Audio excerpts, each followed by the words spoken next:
Olpad cotton સહકારી મંડળીની ચૂંટણી ત્યારે મંડળીની 5 બેઠકો માટે મતદાન પ્રક્રિયા 21 બેઠકોમાંથી 16 બેઠકો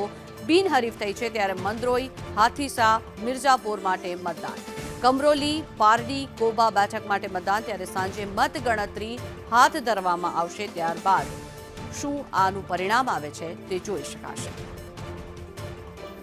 5 બેઠકો પર મતદાન શરૂ થઈ ગયું છે ત્યારે મતદાન મથકો પર ખેડૂત સભાસદોમાં પણ ભારે ઉત્સાહ જોવા મળી રહ્યો છે 21 બેઠકમાંથી 16 જેટલી બેઠકો બિનહરીફ થઈ હતી ત્યારે આગામી 5 વર્ષની મુદત માટે આ ચૂંટણી યોજાશે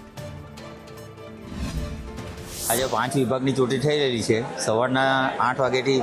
મતદાન શરૂ થશે અને બપોરના 12 વાગ્યાનું મતદાન પૂરું થશે કેટલી બેઠકો બિનહરીફ થઈ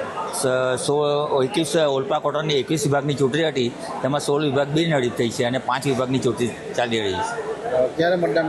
અને ક્યારે ગણતરી કરવાનું મતદાન 12 વાગે પૂરું થાય અને તરત જ એમનું મતગણતરી ચાલુ થઈ જશે અત્યારે 405 બૂથ થઈને 418 5 વિભાગ થઈને 418